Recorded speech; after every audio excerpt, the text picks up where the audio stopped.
Bismillahirrahmanirrahim. Assalamualaikum warahmatullahi wabarakatuh. Alhamdulillah. Alhamdulillahilladzi arsala rasulahu bil huda wa dinil haq liyudhhirahu 'alad dini kullihi walau karihal musyrikun. Asyhadu an la ilaha illallah wahdahu la syarikalah wa asyhadu anna Muhammadan 'abduhu wa rasuluh. Allahumma salli wa sallim wa barik ala Sayyidina Muhammadin wa ala alihi wa ashabihi wa man tabi'ahum bi ihsanin ila yaumiddin. Allahumma inna nas'aluka ilman nafi'a wa rizqan thayyiba wa amalan mutaqabbala, amma ba'd. Ayyuhal ikhwah fidakumullah. Alhamdulillah, kita senantiasa memuji Allah Subhanahu wa taala atas segala limpahan nikmat dan karunia-Nya lah, sehingga pada sore hari ini kita bisa berkumpul, bertemu, bermuajahah secara online di kajian dari ngaji ilmiah, ya, yang mana salah satu program dari ngaji ilmiah adalah mempopulerkan atau memasyarakatkan kajian-kajian kitab, kajian-kajian dengan membaca kitab para ulama meskipun secara online, ya. Meskipun itu nggak harus, ya, cuma coba kita populerkan gitu. Kitab yang kita bahas pada sore hari ini, ya, sebagaimana kitab-kitab sebelumnya, yaitu yang berjudul Nailur Roja bi Syarhi Safinatin Najah, yang ditulis oleh Syekh Al-Alama Ahmad bin Umar Asy-Syatiri rahimahullahu taala rahmatan wasi'ah. Ya. Pada sore hari ini insya Allah kita akan membahas seputar syarat-syarat wudhu, ya, syarat-syarat wudhu atau syarat sahnya wudhu. Kita lihat di sini, mungkin yang punya kitabnya bisa dibuka, ya. Jadi ini fikih dalam mazhab Syafi'i, ya. Bismillahirrahmanirrahim. Qala al-musannifu rahimahullahu taala rahmatan wasi'ah wa nafa'ana bihi wa bi ulumihi fi daraini amin. Berkata penulis rahimahullahu taala, faslun, pasal. Syurutul wudu'i asyaratun. Syarat-syarat wudu ada 10. Syarat di sini maksudnya syarat sah, ya, syarat sah. Maknanya anna syurutul lati tushtaratu li sihhatil wudu'i asyaratun. Maknanya bahwasanya syarat-syarat yang dipersyaratkan untuk supaya wudunya itu sah asyaratun. Ada 10. Ada 10. Idza naqasa wahidun minha lam yasih. Apabila naqasa hilang wahidun minha, salah satu dari 10 syarat ini, maka wudunya tidak sah. Maka wudunya tidak sah. Jadi harus ada 10 syarat ini supaya wudunya sah. Itu enaknya belajar fikih, yang ngaji fikih. Jadi kita tahu nih kapan ibadah kita sah. Wahya syurutun nisihatil ghusli aidon atau ghusli aidon.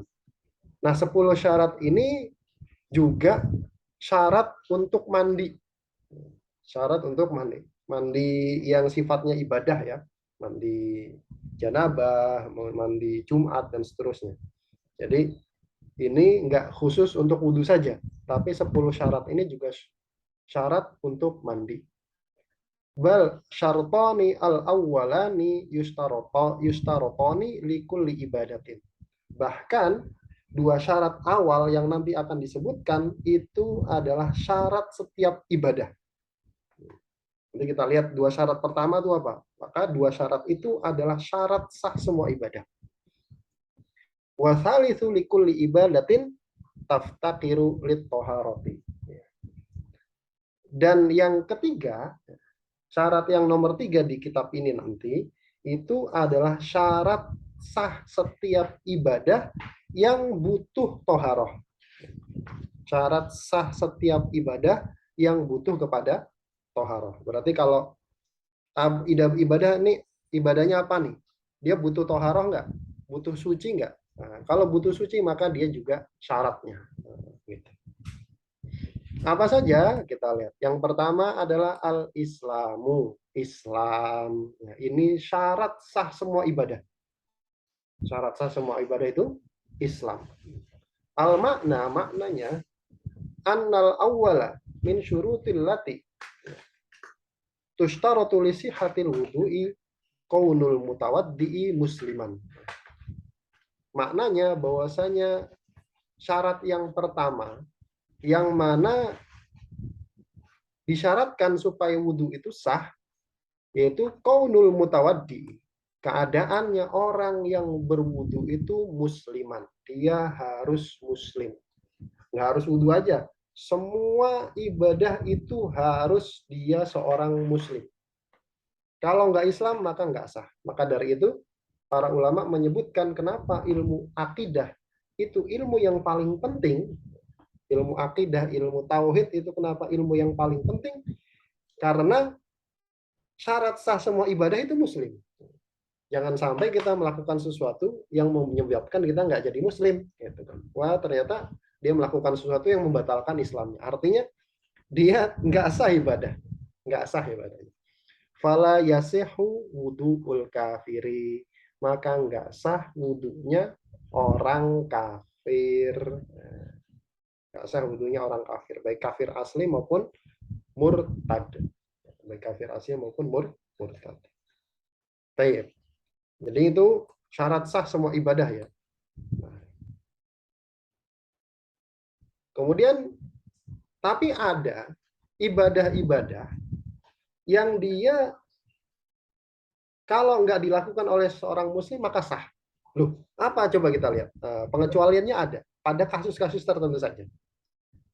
Waqad alimta annahu syartun li sihhatil ghusli aidan. Kita sudah tahu, kamu sudah tahu bahwasanya keadaan orang yang melakukannya itu harus muslim, itu juga syarat sahnya mandi. Mandi janabah, mandi Jumat, itu disyaratkan dia muslim juga. Jadi ini 10 syarat ini juga untuk kasus mandi. Lakin akan tetapi, yustasna guslul kafirat. Tapi dikecualikan mandinya kafirah, perempuan kafir. Perempuan kafir. Maksudnya gimana? Perempuan kafir itu kalau pada kasus tertentu maka mandinya dianggap sah. Supaya apa? Ya, kita lihat di sini. Litahilla minal haidi lihaliliha al muslimi. Supaya perempuan tadi menjadi apa namanya? Halal, menjadi suci dari haid lihalilihi al muslimi, bagi pasangan halalnya yang muslim. Pasangan halalnya yang muslim. Di dalam mazhab Syafi'i, pernikahan antara laki-laki muslim dengan perempuan kafirah, ahlul kitab atau wasaniyah itu nggak boleh. Itu nggak boleh. Artinya nggak sah. Kalau dalam mazhab Hambali, setahu saya masih membolehkan pernikahan antara laki-laki muslim dengan perempuan ahlul kitab, Yahudi Nasrani. Kalau di luar itu nggak boleh. Di luar Yahudi Nasrani nggak boleh. Asalkan yang muslim yang laki-laki. Nah, kalau di dalam mazhab Syafi'i nggak boleh. Lalu kalau gitu bagaimana? Bagi budak perempuannya yang kafir. Ada seorang muslim laki-laki, dia punya budak perempuan kafir. Punya budak perempuan kafir. Nah, budak perempuan ini boleh digauli sama tuannya, ya. Boleh digauli sama tuannya. Nah, kalau dia haid bagaimana? Kan dalam Islam kan nggak boleh tuh. Perempuan haid digauli sama pasangannya, nggak boleh. Nah, ternyata ini dikecualikan. Kalau budak perempuannya itu kafir, kemudian selesai haid, tuannya ingin menggaulinya, maka supaya boleh digauli, maka dia harus mandi. Fa'innahu yasih, maka mandinya sah, meskipun dari perempuan kafir. Tapi wa tajibu i'adatuhu idza aslamat. Tapi wajib ngulang mandi si perempuan kafir itu kalau dia masuk Islam. Nah, kemarin sudah dijelaskan ya bahwasanya di antara apa namanya yang disunahkan untuk mandi adalah orang kafir masuk Islam. Selama dalam masa kekafirannya itu dia tidak mengalami hal-hal yang mewajibkan mandi. Kalau dalam masa kekafirannya itu dia pernah mengalami hal-hal yang mewajibkan mandi, maka ketika masuk Islam dia harus mandi. Wajib mandi. Nah, mandinya mandi sendiri, bukan dimandiin. Ya. Kalau agama sebelah kan dimandiin, dilelepin. Kalau kita mandi sendiri, mandi sendiri. Dengan catatan dia pernah mengalami hal yang mewajibkan mandi selama masih kafir. Nah, bisa dipahami ya. Jadi ada ternyata ibadah itu kan hitungannya ibadah ya, ibadah yang dia nggak disyaratkan muslim. Itu kapan? Bagi perempuan kafir supaya halal bagi pasangannya yang muslim. Ketika dia haid, selesai haid. Itu syarat yang pertama, Islam. Kemudian syarat yang kedua dari syarat-syarat wudhu adalah wat tamyizu. Tamyiz. Tamyiz. Ingat, dua syarat awal ini syarat semua ibadah. Syarat sah semua ibadah. Berarti sholat, zakat, puasa, haji, dan seterusnya ya, itu tidak sah kecuali kalau orangnya itu tamyiz. Nah, tamyiz itu apa nanti kita lihat. At-tamyizu fil insan. Tamyiz pada manusia atau pada orang itu batasannya adalah yang pertama an yafhamal khitaba wa yuruddal jawaba. Dia orang tersebut bisa paham obrolan dan bisa apa namanya menjawab, bisa menimpali obrolan, bisa mengembalikan jawaban. Ditanya apa, jawabnya masih nyambung. Itu tamyiz. Berarti ini mengecualikan orang gila, gitu kan? Orang gila kan kalau diajak ngomong apa, jawabnya apa, nggak nyambung, nggak paham pembicaraan. Oh berarti orang gila dia bukan tamyiz. Nah ini batasan akal, batasan akal. Atau ada juga yang mendefinisikan tamyiz sebagai an yakula wahdah wa yashroba wahdah wa yastanjia wahdah. Seorang itu dia bisa makan sendiri, minum sendiri, cebok, istinja sendiri. Ini batasan amali, batasan amali. Artinya batasan tamyiz secara perbuatan. Orang kalau tadi kan secara akal ini. Kalau ini secara perbuatan. Orang yang bisa makan sendiri, minum sendiri, istinja sendiri, maka dia tamyiz. Ada seorang anak, dia sudah bisa melakukan ini semua, maka dia dianggap tamyiz. Dan ini yang dianggap mu'tamad oleh Imam Ibnu Hajar di dalam kitab Tuhfatul Muhtaj. Atau ada juga yang memberikan definisi tamyiz an yufarriqa baina yaminihi wa shimalihi. Dia bisa membedakan antara kanan dan kiri. Antara kanan dan kiri. Kanannya mana? Oh, kanannya ini. Kirinya mana? Oh, kirinya ini. Tapi beberapa ulama mengatakan kanan kiri di sini bukan kanan kiri fisik, tapi kanan itu maksudnya yang bermanfaat, kiri itu maksudnya yang mudarat, yang mudarat. Ada yang bilang begitu. Ada yang bilang begitu. Atau an yufarriqa baina tamroti wal jamroti aqwalun. Atau ada juga yang mengatakan tamyiz itu bisa membedakan antara tamroh, mana korma, wal jamroh, dan mana bara api. Kasih ini mana nih yang diambil? Nah, kalau yang diambil bara api berarti dia belum tamyiz, aqwal. Beberapa pendapat. Tapi yang paling ahsan, yang paling baik itu definisi yang kedua tadi ya. Makan sendiri, bisa makan sendiri, bisa minum sendiri, bisa istinja sendiri. Bisa istinja sendiri. Nah, misalnya orang majnun kan ya nggak cebok. Majnun orang gila ya nggak cebok. Berarti dia nggak tamyiz. Wal makna, maknanya anna tsani min syurutil lati tushtaratu li sihhatil wudu. Maknanya syarat kedua yang disyaratkan supaya wudunya itu sah adalah kaunul mutawaddi'i mumayyizan. Keadaan orang yang berwudu ini mumayyiz, tamyiz. Tamyiz. Nah, ini tadi disebutkan bahwasanya ini syarat semua ibadah. Syarat semua ibadah. Dua syarat awal, syarat semua ibadah. Islam dan tamyiz. Tapi sama, tamyiz ini ada pengecualian. Dalam hal apa? Naam, ya. Istathnu tuhro atau tohro sobi ladzi la yumayyizu litawafi. Ya, para ulama itu mengecualikan toharohnya anak kecil yang belum tamyiz untuk tawaf. Faqalu yasih, maka para ulama mengatakan sah. Sahnya apanya? Toharohnya.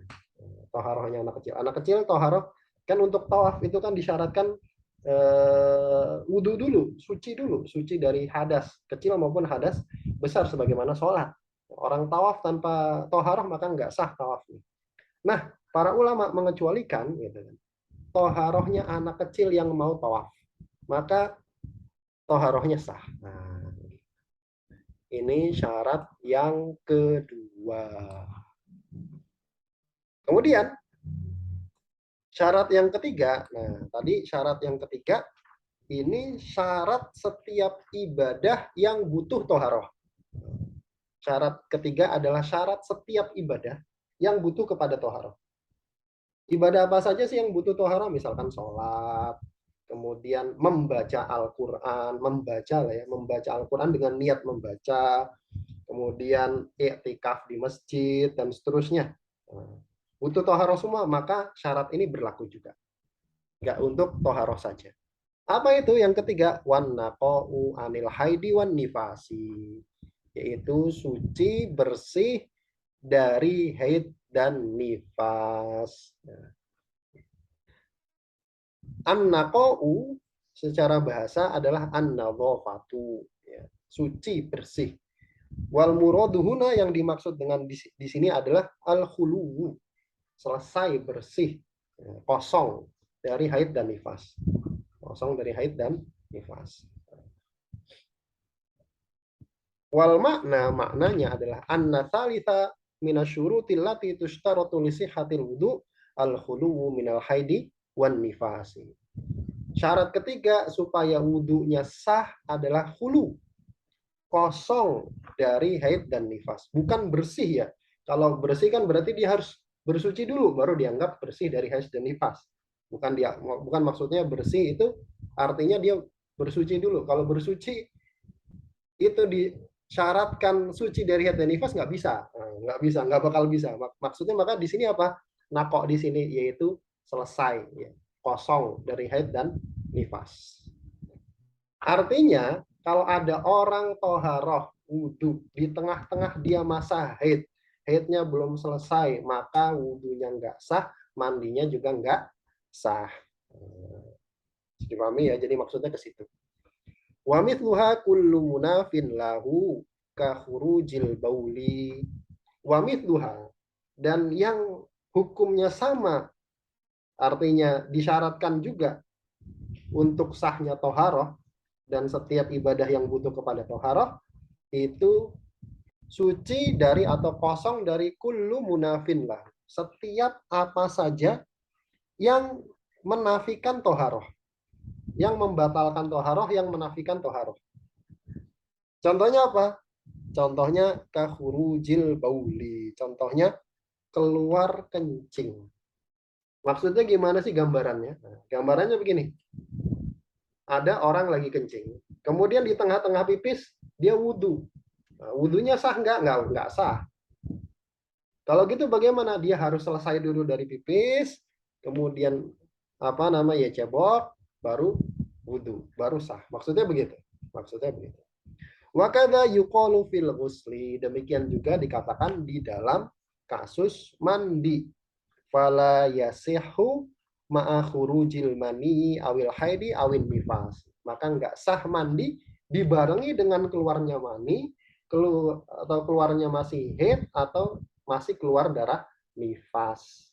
Ada orang keluar mani sambil mandi. Nah, mandinya sah enggak sah.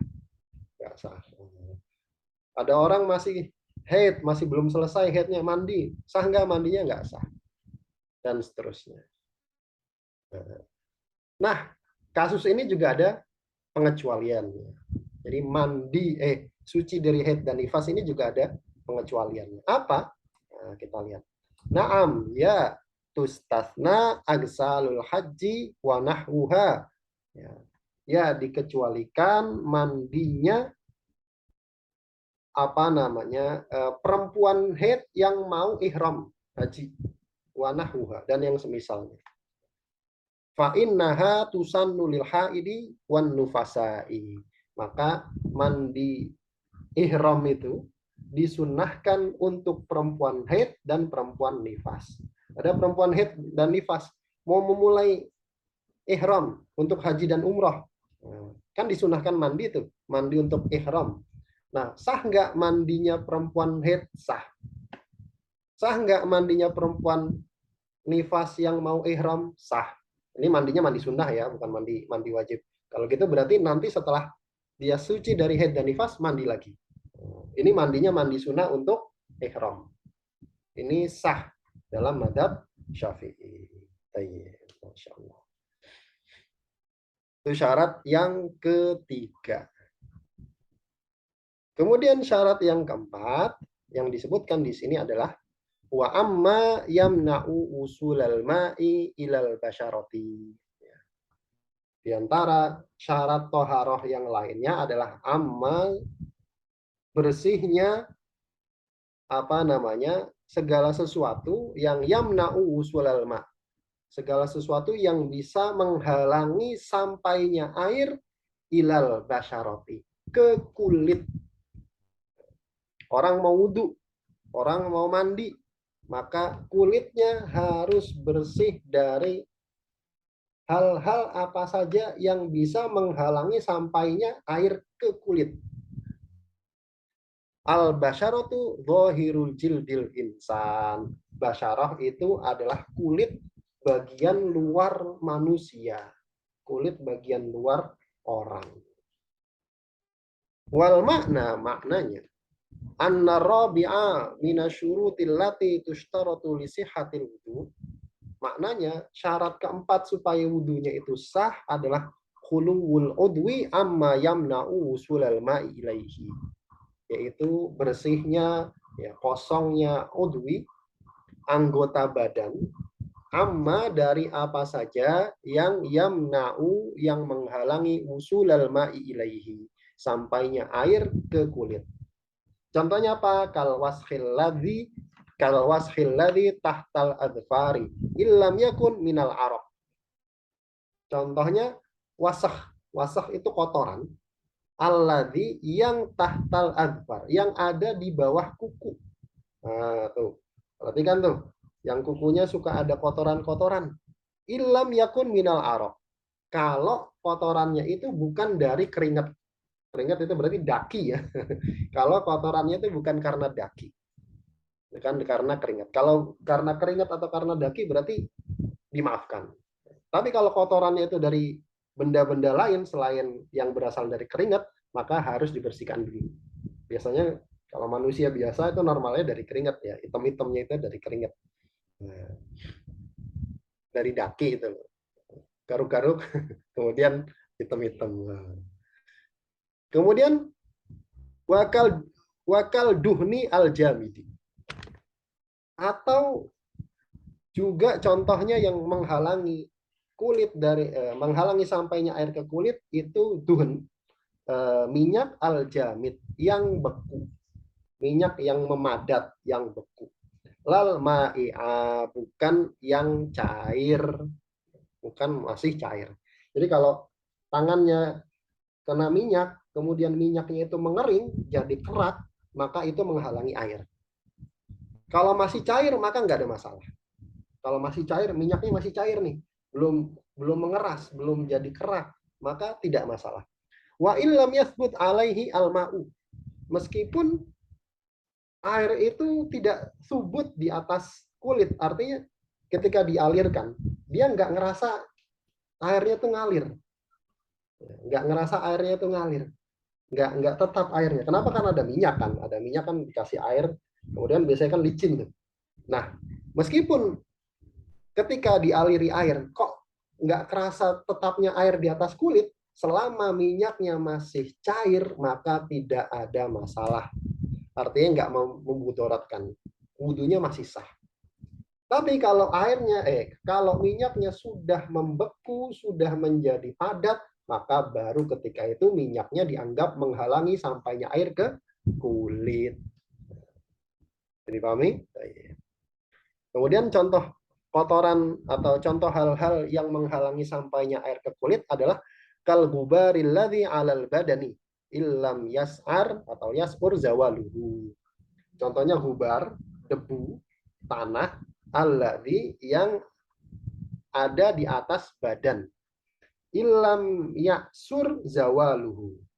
Kalau nggak susah untuk dihilangkan. Kalau nggak sulit untuk dihilangkan. Tangan, badan, kaki kena tanah, kena pasir. Kalau nggak sulit untuk dihilangkan, masih bisa digosok-gosok kemudian hilang, maka harus dihilangkan. Fa'in asuro bi ansoro kal juz'i minhu lam yadurro. Tapi kalau sudah susah untuk dihilangkan bekerak.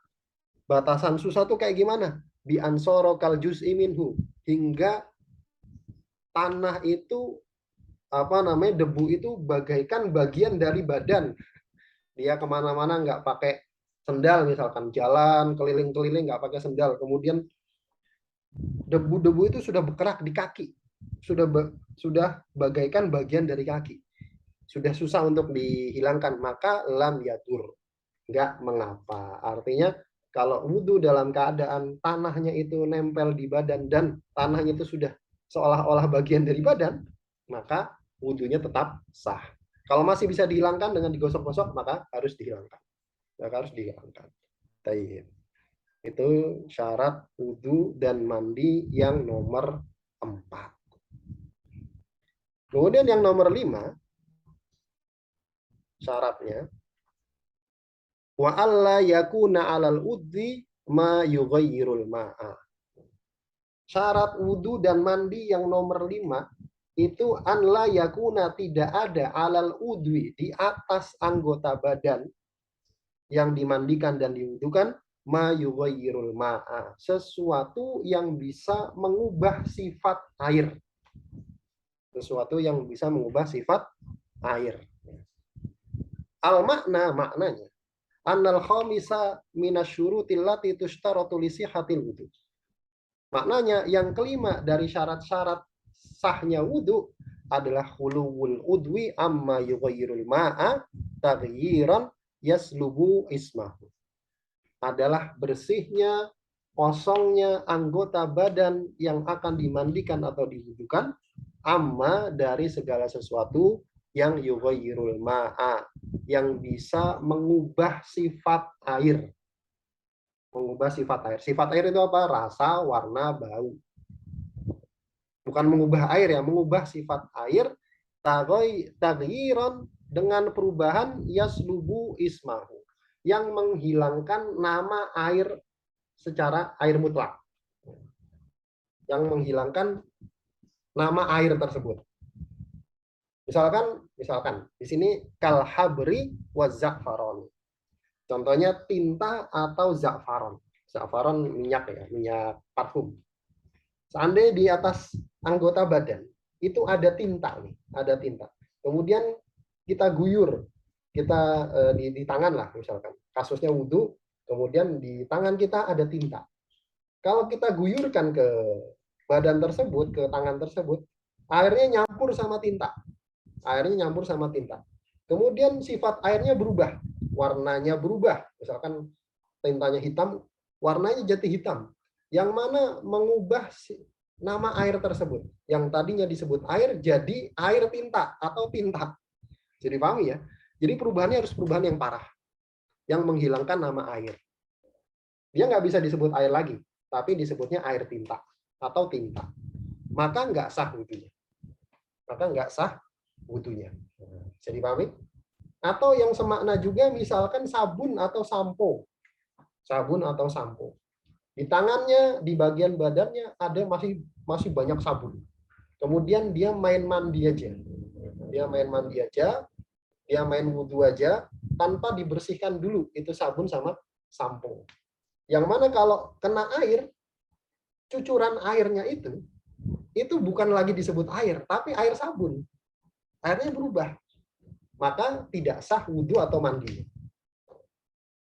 Caranya bagaimana? Caranya dia harus bersihin dulu sabunnya, kemudian tintanya, zafaronnya dan seterusnya. Itu harus bersih terlebih dahulu. Jadi nggak boleh dia kemudian mandi atau wudhu dengan masih ada hal-hal yang bisa mengubah sifat air di atas anggota badannya.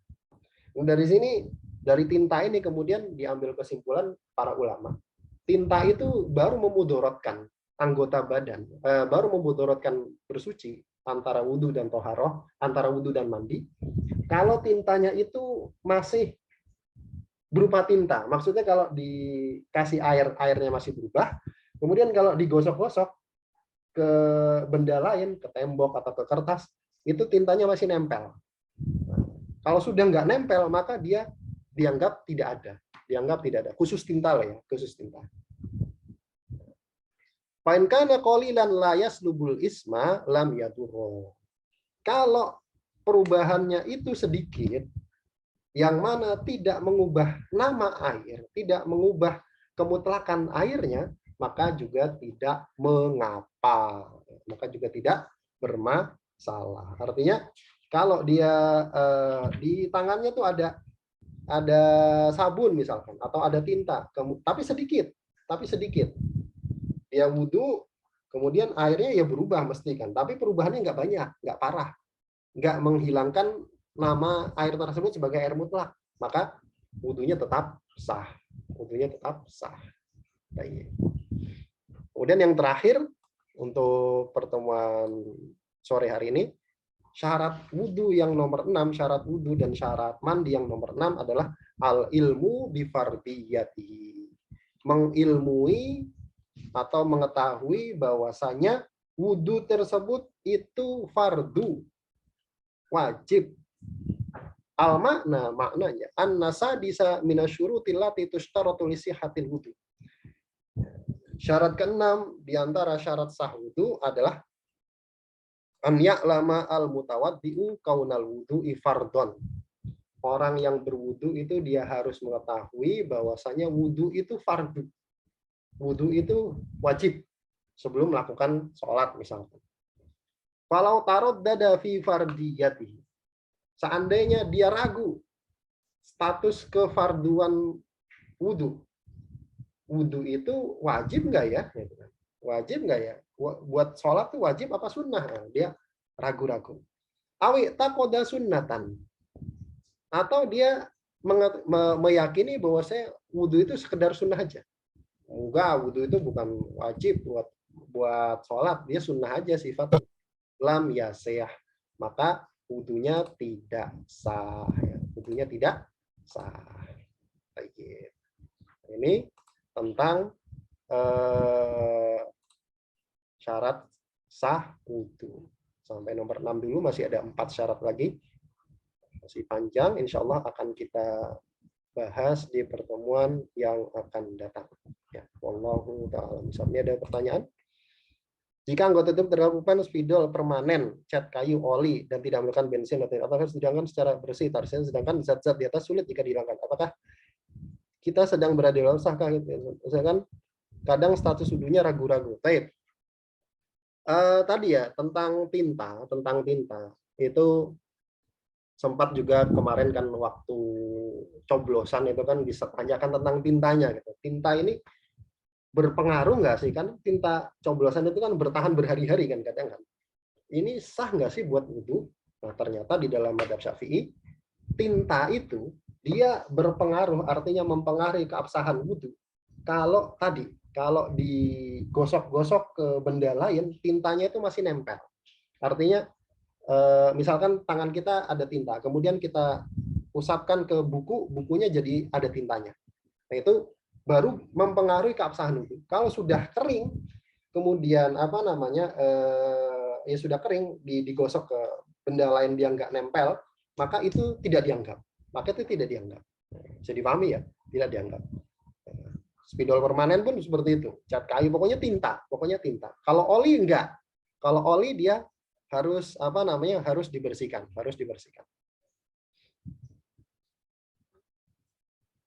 Tes ya. Kalau oli harus dibersihkan. Nah, gitu. Tapi kalau tinta enggak. Syarat pertama kita boleh sebutkan lagi secara singkat. Syarat pertama Islam. Maka enggak sah wudunya, toharohnya orang kafir. Syarat pertama dan kedua itu syarat sah semua ibadah. Yang dikecualikan dari syarat pertama artinya orang kafir itu ada yang ibadahnya sah, yaitu mandinya perempuan kafirah yang selesai dari haid supaya halal bagi pasangannya. Gitu. Syarat pertama Islam. Itu syarat semua ibadah. Tapi ada ibadah yang sah dari orang kafir, yaitu apa? Mandinya perempuan kafir yang selesai dari haid atau nifas supaya halal digauli oleh pasangannya yang muslim. Itu yang pertama. Yang kedua tadi apa? Pertama sampai ketiga. Yang kedua itu tamyiz. Tamyiz itu tamyiz itu bisa memahami perkataan dan bisa menjawab, atau dia bisa makan sendiri, minum sendiri, istinja sendiri. Makan, minum, istinja sendiri. Nah, itu batasannya. Kemudian ada juga yang dikecualikan dari tamyiz. Ibadah seseorang yang belum tamyiz itu apa? Toharohnya anak kecil yang mau tawaf. Toharohnya anak kecil yang mau tawaf itu sah. Itu sah dalam mazhab Syafi'i. Kemudian yang ketiga yaitu suci dari haid dan nifas. Suci dari haid dan nifas. Dia harus bersih dari haid nifas. Artinya ketika mandi toharoh bukan dalam keadaan haid dan nifas. Begitu juga yang semisal adalah setiap yang menghalangi atau menafikan toharoh. Contohnya apa? Keluar kencing. Sedang kencing kemudian wudhu, nggak boleh ya. Tunggu selesai kencing dulu. Nah, begitu maksudnya. Dan seterusnya. Itu yang ketiga. Jika ada luka di tangan diperban, apakah yang tidak diperban wajib semua dibasuh? Oh, ini nanti ada nih namanya Shahibul Jabiroh ya. Orang yang memakai perban atau gips. Ini rinciannya panjang, ada 5 hukum rincian orang yang memakai Shahibul Jabiroh. Insya Allah nanti ada dibahas di sini, Shahibul Jabiroh. Ya, nanti kita bahas khusus tentang Shahibul Jabiroh. Orang yang memakai perban. Intinya yang tidak diperban itu dibasuh biasa, yang diperban itu ditayamumi. Yang perban ditayamumi. Jadi pahami ya, intinya itu. Tapi nanti rinciannya ada panjang.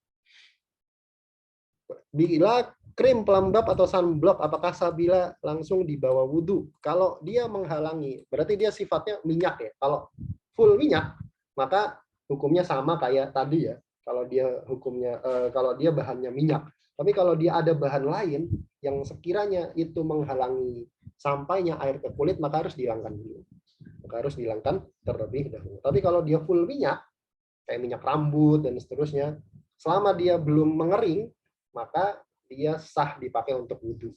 Selama dia belum mengering. Kalau sudah mengering, maka dia harus dibersihkan dulu. Wallahu ta'ala alam bissawab. Cukup, insya Allah kita cukupkan. Oh, ini ada lagi nih. Bagaimana dengan seorang setelah selesai salat berlihat anggota wudhunya tertutup cat? Ya harus diulang. Kalau catnya tadi masih itu ya, masih digosok, dia masih nempel. Misalkan cat biasanya kan kalau digosok-gosok ke benda lain masih nempel. Oh, berarti itu pengaruh. Kalau begitu maka harus dibersihkan dulu, kemudian sholatnya diulang. Kalau nutupnya nutup bagian rukun ya. Misalkan nutup tangan, nutup kaki, nutup muka. Kalau yang bukan rukun, misalkan kuping, itu nggak ada masalah. Tapi kalau nutup bagian yang rukun, harus diulang. Kenapa? Karena rukun itu dia tidak gugur dengan lupa atau tidak tahu. Rukun itu nggak gugur kewajibannya dengan sebab lupa atau tidak tahu. Wallahu a'lam bishawab. Termasuk cat yang terasa masih lengket. Iya, catnya kalau misalkan digosok-gosok gitu ke ke benda lain, terus masih nempel, masih ada bekasnya, masih masih apa namanya, masih meninggalkan bekas, maka itu berpengaruh. Tapi kalau sudah digosok-gosok dia nggak nempel, itu nggak ngaruh. Khusus cat, khusus cat. Gitu. Ya, kalau masih lengket kan berarti kan digosok ke benda lain masih nempel. Wallahu a'lam bishawab. Cukup, insya Allah kita cukupkan. Mudah-mudahan yang sedikit ini ada manfaatnya. Insya Allah kita lanjutkan di pertemuan yang akan datang. Yang benar datangnya dari Allah Subhanahu wa taala dan Rasulnya, dan yang salah dari saya pribadi dan dari syaitan, dan saya mohon ampun atasnya. Kita tutup dengan baca doa kafaratul majelis. Bismillahirrahmanirrahim. Subhanakallahumma wa bihamdika asyhadu an la ilaha illa anta astaghfiruka wa atubu ilaik. Assalamualaikum warahmatullahi wabarakatuh.